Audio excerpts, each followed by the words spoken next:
اگر اللہ کو راضی کرنا ہے ہمیشہ ہمیشہ کے لیے، تو اللہ کو یاد کرنے اور اللہ کا شکر ادا کرنے کا جو سب سے بہترین وقت ہے وہ وقت ہے انسان کا، جب انسان اپنے خوشحالی کے دن گزار رہا ہوتا ہے۔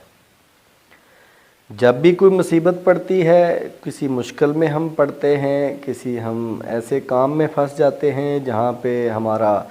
ذہن کام کرنا چھوڑ جاتا ہے، اعصابی طور پر ہم پریشان ہو جاتے ہیں، پھر تو ہم اللہ کی طرف دوڑتے ہیں، اللہ سے توبہ کرتے ہیں، اللہ کی طرف رجوع کرتے ہیں، اللہ سے مدد مانگتے ہیں، عبادات جو ہماری معمول کی ہوتی ہیں اس سے بڑھ کر ہم کوشش کرتے ہیں۔ لیکن جیسے ہی ہمارے حالات بہتر ہوتے ہیں، خوشحالی کی طرف چلے جاتے ہیں، خوشحالی مل جاتی ہے، ہمارا کام جو پھنسا ہوا ہوتا ہے وہ نکل جاتا ہے، تب ہم اس لیول سے، اس جو ہے خشوع و خضوع کے ساتھ، اس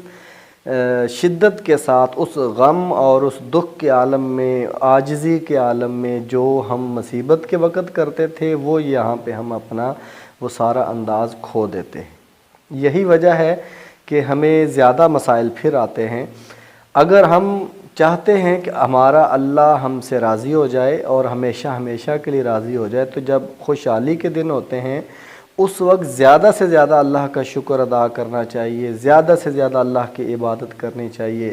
زیادہ سے زیادہ اللہ کی راہ میں مال خرچ کرنا چاہیے، زیادہ سے زیادہ نیک کام کرنے چاہیے، تو اللہ تعالیٰ جو ہے وہ اس سے زیادہ، کئی گنا زیادہ بڑھ کر جو ہے ہماری مدد بھی کرے گا، ہمارے تمام جو کام ہیں جو ہم چاہتے ہیں کہ وہ اچھے طریقے سے ہوں، وہ جس طرح ہم چاہتے ہیں اس سے کئی گنا زیادہ بڑھ کر وہ اچھے طریقے سے کام ہو جائیں گے۔